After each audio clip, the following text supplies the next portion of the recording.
SAFM, South Africa's news and information leader. Well, it's 7 minutes before 8 now. Government should give title deeds to landowners to enable emerging farmers to get loans from banks. Well, a panel of experts says that the lack of capital to buy farming equipment and seeds is the biggest challenge facing small-scale and emerging farmers in the country today. The experts want government to prioritize property rights and title deeds when making amendments to the property clause. The speakers were debating land reform policies at a 2-day land summit in Johannesburg. Amina Akram was also there. Brian Whittaker is director at Vumelana Advisory Fund. He says constitutional and legislative changes will take time, and all stakeholders involved in the land reform debate need to have practical solutions to work while we wait for this. I think the debate on expropriation without compensation will end with agreement. And indeed, if you look at the Constitution and look back on how this was crafted, there are some very careful balances that have been struck. I think we are going to get an amendment which makes some of the intention more explicit, and that will mean that we will get expropriation without compensation in defined circumstances, unused land, land acquired by state grants, and it will be regulated by expropriation regulation. Whittaker says for land reform to work, resources must be enhanced and budgets increased. Restrictions on access to capital have to be removed.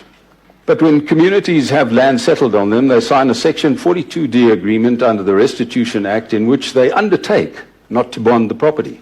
Now that makes success very difficult. To give back just the land leaves those people in a position where failure is very likely. Kovadia is Managing Director of Banking Association of South Africa.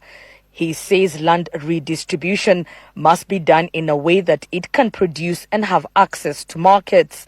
Emerging farmers are not able to get finance because they don't own the land. Land is the collateral that gives you the finance. That's property rights. We need to work very hard to ensure people do own assets, because that contributes to addressing inequality. CEO of Grain South Africa, Yanni de Villiers, says all stakeholders need to work together to make land reform work. He pointed out how the mining sector could work together with agriculture. In Mpumalanga, we lose a lot of our best agricultural soils to mining. If we're going to continue with that, we're going to run out of maize. We're going to produce less than 11 million tons. We're going to move the maize price up 75%, and we're going to have a problem with food security.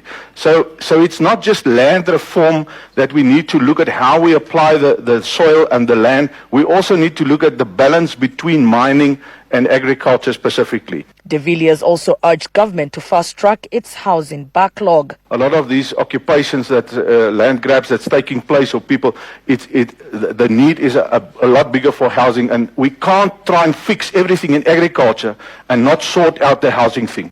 Omri Van Zyl is Executive Director at Agri SA. I go across the country and I speak to a lot of farmers all over South Africa, and the guys are uncertain. The guys literally think people are going to pitch up there and take their land. Guys are not reinvesting in their businesses. They're not buying farms. There's 20,000 farms on the market. Remember, we also have to compete globally, right? And agriculture is a low-margin business. Capital is shy. And the same thing is going to happen to real estate. Commercial agriculture is not the cause of all the wrongs in South African society. Agriculture experts say there should be a greater consultation with people about land reform. They also want Land Claims Commission to be better supported with a credible land registry with private-public partnerships. South Africa has about 40,000 commercial and around 400,000 emerging farmers, including 4 million subsistence farmers. Commercial farmers produce about 40% of commercially consumed agricultural produce. Government announced 4 commissions on land reform this year that will look at agricultural productivity, food security, investment, and land reform policy and strategy. And that report by